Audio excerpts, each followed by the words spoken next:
जय जिनेंद्र दोस्तों, श्री गणेशाय नमः।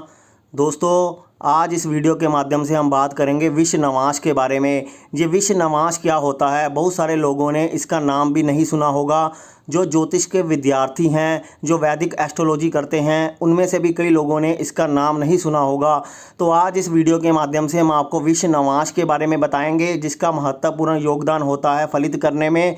तो वीडियो शुरू करने से पहले आप सभी से गुजारिश है, कृपया चैनल को सब्सक्राइब कर लीजिए, क्योंकि बहुत सारे मित्र वीडियो देखते हैं परंतु चैनल को सब्सक्राइब नहीं करते हैं। ये आप देख सकते हैं कि 87% लोग वीडियो देखते हैं लेकिन सब्सक्राइब नहीं करते हैं। सिर्फ 13% लोग ही चैनल को सब्सक्राइब करते हैं। तो आपसे गुजारिश है, कृपया वीडियो को लाइक भी कीजिए, चैनल को सब्सक्राइब भी कीजिए और बेल आइकन को क्लिक भी ज़रूर कीजिए। दोस्तों, विष नवांश के बारे में बात करते हैं। विष नवांश में अगर कोई भी ग्रह होता है तो उसकी महादशा अंतरदशा में हमें तकलीफ़ होती है, कष्ट होता है, पीड़ा होती है। और जो ग्रह विष नवांश में होगा उस ग्रह के कारक तत्व को भी हानि होती है। पहले हम ये जान लेते हैं कि विष नवांश बनता कैसे है, इसके लिए क्या प्रोसीजर होता है, कौन सा ग्रह किस अंश पर होना चाहिए, इसके बारे में हम जानकारी प्राप्त कर लेते हैं। दोस्तों, अगर कोई भी ग्रह मेष राशि में है, वृषभ राशि में है, कन्या राशि में है और धनु राशि में है, तो वो 0 डिग्री से लेकर 3 डिग्री 20 अंश में है, यानी पहले नवांश में है तो वो विष नवांश होगा।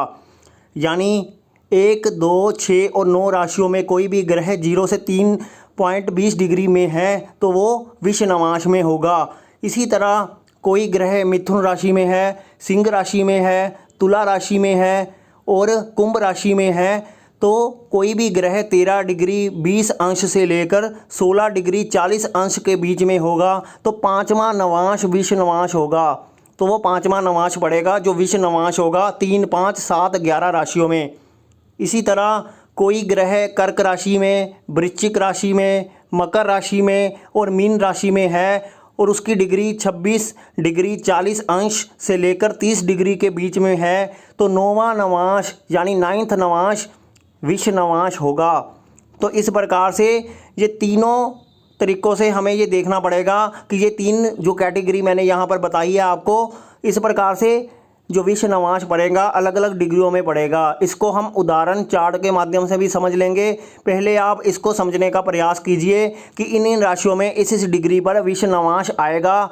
इसको हम एग्जाम्पल चार्ट के जरिए एक चार्ट में समझाने का आपको प्रयास अवश्य करेंगे। आप ये समझ लीजिए कि कोई भी ग्रह विष नवांश में होगा तो वो हमें पीड़ा देगा, उसकी महादशा अंतरदशा में हमें तकलीफ़ आएगी और अशुभ प्रभाव उसके देखने को मिल सकते हैं। कोई ग्रह अगर विष नवांश में है तो उसके कारक तत्वों को हानि होगी। जैसे मंगल विष नवांश में होगा तो हमें वायु से दिक्कत हो सकती है, या हमारा वायु नहीं हो सकता है तो मंगल के कारकत्व से रिलेटेड हमें प्रॉब्लम आएगी। शुक्र अगर विष नवांश में है तो हमें पत्नी से दिक्कत हो सकती है, हमारे वैवाहिक जीवन में कष्ट हो सकता है। इसको हम सामान्य फलित के रूप में लेकर पूरी कुंडली के साथ एनालिसिस कर सकते हैं। अकेला इसी को देखकर रिजल्ट निर्धारित नहीं किया जाता, इसको प्रयोग किया जाता है फलित में। तो अब हम उदाहरण चार्ट के माध्यम से इसको देखने का प्रयास करते हैं। दोस्तों, अब आप ये धनु लग्न का चार्ट देखिए। धनु लग्न का अगर आप चार्ट देखते हो तो इसमें हम पहली कैटेगरी लगाते हैं। हमने कहा था मेष राशि, वृषभ राशि, कन्या राशि और धनु राशि में अगर कोई ग्रह 0 से 3 डिग्री 20 अंश के बीच में बैठता है तो वो विष नवांश में होगा।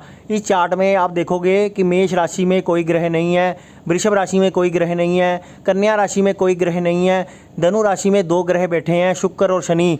तो शुक्र की डिग्री 1 है, तो हमारे रूल के अनुसार जो शुक्र है वो 0 डिग्री से 3 डिग्री के बीच में है, तो यानी शुक्र विष नवांश में होगा। तो यानी हमारा पहली कैटेगरी के अनुसार से शुक्र विष नवांश में पड़ेगा, शनि विष नवांश में नहीं है क्योंकि उसकी डिग्री 15 है।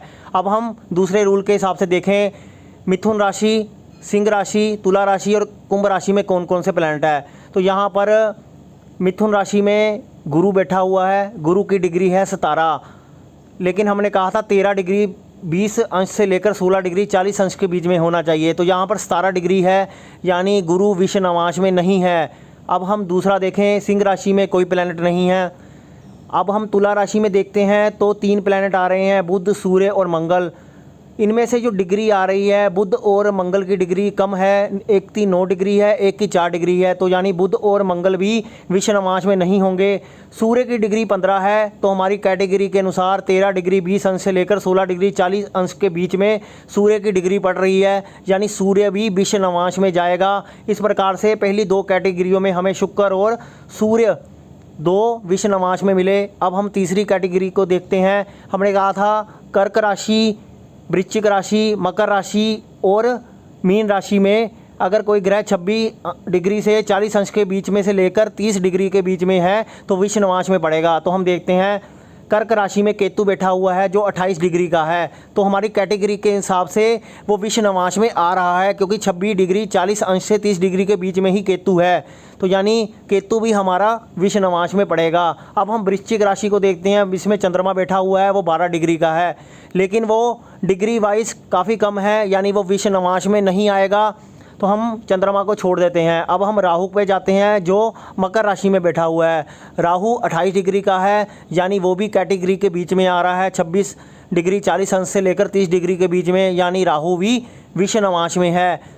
और जो मीन राशि है उसमें कोई ग्रह नहीं बैठा। तो इस प्रकार से तीनों कैटेगरियों को मिलाकर हमने देखा कि हमारे पास शुक्र विषम नवांश में है, केतु विषम नवांश में है, सूर्य विषम नवांश में है और राहु विषम नवांश में है, यानी 4 ग्रह विषम नवांश में आ रहे हैं। तो इस हिसाब से उसकी महादशा अंतर्दशा में इसको कष्ट आने की संभावना रहेगी। वैसे इस जातिका का तलाक का केस चल रहा है, क्योंकि शुक्र विषम नवांश में है, तो विषम नवांश के कारण वैवाहिक जीवन कलहपूर्ण रहा, तो तलाक का केस इसका चल रहा है। तो इस प्रकार से आप सभी ग्रहों को मिलाकर ये देखोगे कि कौन कौन सा ग्रह विषम नवांश में पड़ रहा है, फिर उसको ज्वाइंटली करके देखोगे कि कैसा कैसा रिजल्ट हमें महादशा अंतर्दशा में मिल रहा है। तो इस वीडियो के माध्यम से मैं यही बताना चाहता था। उम्मीद है आपने इस विषम नवांश को समझने का प्रयास किया होगा। अगर आपको ये वीडियो पसंद आया है तो कृपया औरों को भी शेयर कीजिए और चैनल को सब्सक्राइब जरूर कीजिए।